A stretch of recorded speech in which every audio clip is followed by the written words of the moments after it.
So, as an investor, I've been looking into the Dundee property market more and more quite recently. And some of the statistics and analytics that come up is actually quite astounding. Here's one here, and I've got a bit more detail on this. And I'm also going to talk about the rental market as well as the first time buyer market in Dundee. But the one thing I noticed the most is the 13.3 million Dundee Bank of Mum and Dad in 2025. And how it could be a blessing and it could be a barrier to the housing market itself. I mean, in today's Dundee property market, the Bank of Mum and Dad remains a powerful force, and it's only grown more influential as a result. Many first-time buyers actually in Dundee, parental help is not just a boost, but it's often the key to the front door. But is this a sign of generosity or a symptom of something much deeper down going on in our housing system overall? In the Dundee area, for example, which is the DD1 to DD11 postcode area, the Bank of Mum and Dad is actually 13.3 million in deposit contributions from the Bank of Mum and Dad in the last 12 months alone for Dundee first-time buyers. Now, the typical Dundee first-time buyer buys a property now that costs around about £175,300. And although lenders still ask only a minimum deposit of 5%, the average deposit is just over 16%. That means really that many Dundee buyers are coming up with an average deposit of 28,399. That's a sizable £12,424 of that, which has been provided by parents, which is basically the Bank of Mum and Dad. Now, while help from a family is undeniably valuable, it's often given with love. It's also created a divide as well for that reason. I mean, how if you've got 3 or 4 children, how can you give one child a deposit for their house and not the rest? I've been in that situation before. We don't have an issue with that at all as a family. Those lucky enough to receive support, for example, are moving forward, while those without are left wondering if they'll ever actually own a home.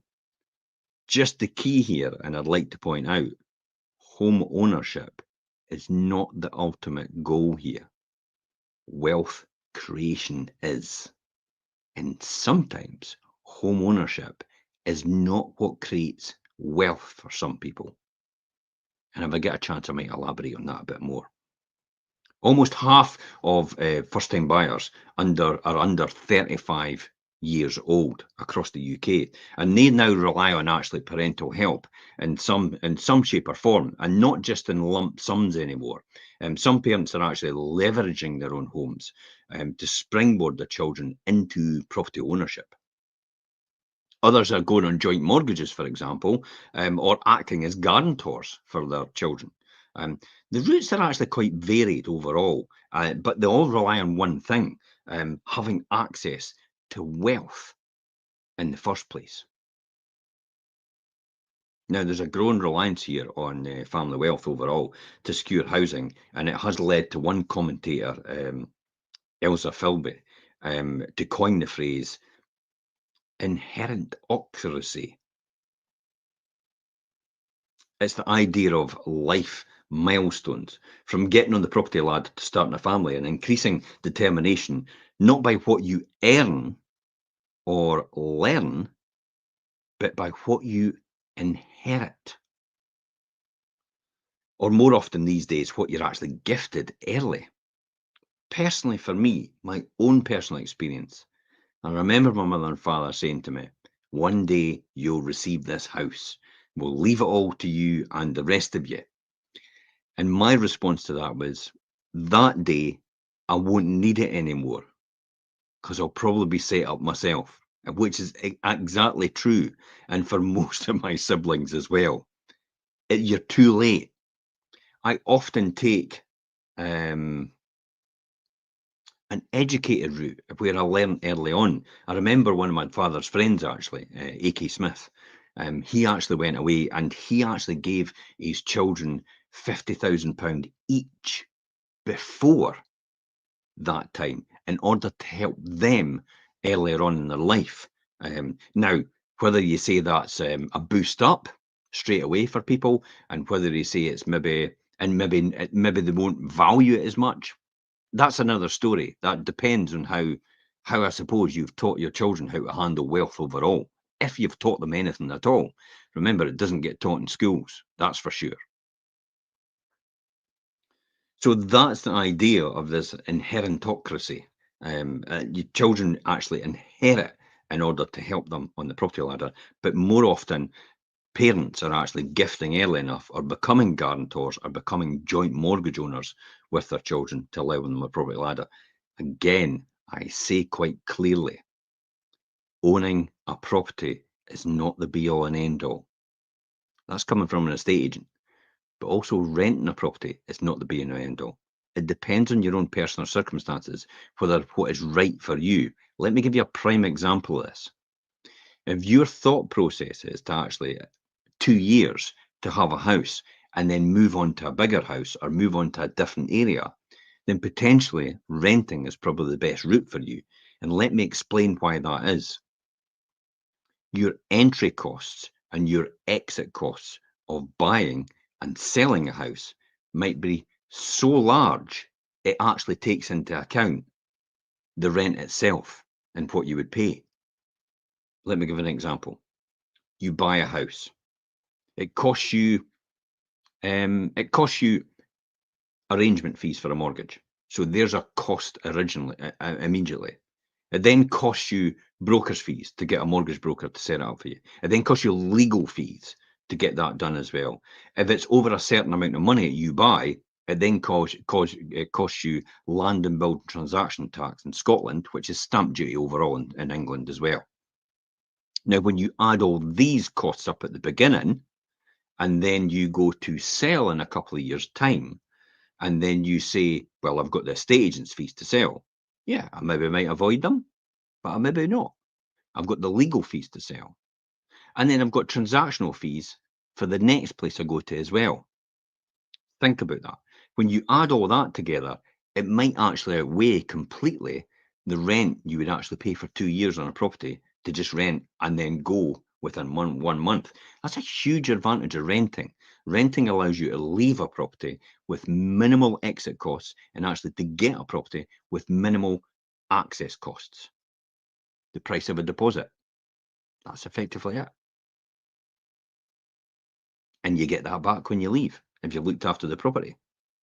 See how renting could be the valuable option for some people to create wealth. You'll not be creating wealth if it's going to cost you more for buying and selling as it is to renting. It could cost you less. Plus the fact, who knows, in 2 years' time, you might not be able to sell that house. Therefore, you might not be able to move on. And that could be your plans. Here for a couple of years, travel the world after it, or vice versa, whatever you want to do. So that's just a wee explanation about why sometimes it's not always the own home ownership is the key here and the ultimate goal. It is not. It's wealth creation. Again, they don't teach you that in school at all. So now, before you get too misty-eyed about this whole thing and about the good old days and how it all worked for you, it's worth remembering that the average first-time buyer is now 34 years old nationally. So the average first-time buyer, 34 years old nationally, and it's between 32 and 34 years old in the millennium itself. And it's no wonder that wages have kept up. Wages haven't kept up with house prices, and rent is eating into savings for some people, and deposits are higher than ever. For many, the bank of mum and dad it isn't a nice to have. It's the only route for buying a Dundee home and across the UK as well. But here's the thing that you've got to remember. You don't have to have wealthy parents to buy a home. I'll say that again. You don't have to have wealthy parents to buy a home. It's often a misconception. It might feel that way, especially when the headlines are full of six-figure gifts and inheritance windfalls. Yet there are still 95% mortgages out there. And a growing number of lenders are actually reintroducing innovative products like Springboard and family offset mortgages. Some local building sites, for example, and high street names are even offering 100% loans in specific circumstances. Yet at the same time, the Dundee rental market has shifted in its sentiment too. Remember as well, when I go back to this, schemes like shared ownership and lifetime ISAs continue to support those who are prepared to think that little bit differently. Now, increasingly, hi to everybody that's watching on YouTube, by the way. I do see in the comments you're actually saying something. So hi. I just wanted to acknowledge you, just in case you think this is a recording. Yeah, at the same time, the Dundee rental market, when you look at it, has had a shift in its sentiment overall. Increasingly, renting is viewed as failure. See what I said before, though? Renting renting isn't viewed as failure. Uh, but a flexible lifestyle choice in that. Some younger Dundee residents are opting to rent longer while focusing on their careers, saving strategically, or even planning to inherit a little later in life. The stigma is fading. I mean, when people used to rent when I was a lot younger, I'm 58 now. So when I was younger, and I remember when I was in 15, maybe even 10 and 8 and 10 year old, I remember there used to be a stigma attached to people renting their homes. I do remember that vividly, but that's no longer there. It's a normal route to market for people finding a property is the rental market itself. It's a cultural shift. To overall, I suppose. More and more young people are only acknowledging the support they've had, but others, those without parental help, are voicing growing frustration overall at what they seem as an uneven playing field. We're not just talking about a gap between the generations anymore. We're talking about the gaps within generations that build up over time. In this context, it's actually clear that the Bank of Mum and Dad has both a lifetime and is a lightning rod as well. It helps people buy homes, yes, but it also reinforces a wealth divide. It's not a criticism of those willing to give help or anything like that. It's simply a reality of the system where property ownership is increasingly out of reach without it. As a Dundee estate agent and letting agent, I can see the joy in buying a home overall, but I understand the pressures that families actually feel to provide that step up. But I also see quite a resilience of those buyers actually doing it alone, and scraping together deposits, working multiple jobs, and creating and thinking creatively to making home ownership happen. I did it myself. You know, when I started out, I think mortgages were accounted for something like 54% of your take-home income. That's eye-watering. Believe it or not, sometimes it's cheaper to buy now than it was in the 1980s, the late 1980s, because of that. So that's the key there. So as a Dundee estate agent, I see that overall. Now, let me just talk about it. So what's the takeaway from this overall about the Dundee market itself? If you're a Dundee parent, and it means help to you overall, then I think ideally you're not alone. But before gifting a deposit and having tough conversations, you've got to think about, is it a gift or is it a loan? But what are the expectations? Will it affect your retirement or your care needs later on in life? If you're a buyer without family support, don't lose hope. Explore every scheme. Look into chatting with the banks and building sites, see what they've got. Talk to mortgage brokers. Ask estate agents your questions as well. And there are still paths to ownership itself. But if you're a policymaker, perhaps you need to shift your focus to helping people buy and to helping people build. More homes, more variety, more affordability. And that ultimately is the long-term solution. In the meantime, the Bank of Mum and Dad actually continues to be a quiet partner in many Dundee property deals. No one really knows about. But let's not make the mistake it's not a mistake it's Let's not make the mistake. It's for a fix. It's a workaround, and it's a generous one at that too.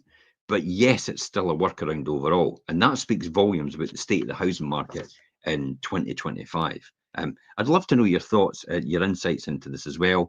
Until next time, guys, I'm Jim Parker for Dundee Properties TV. Bye bye for now.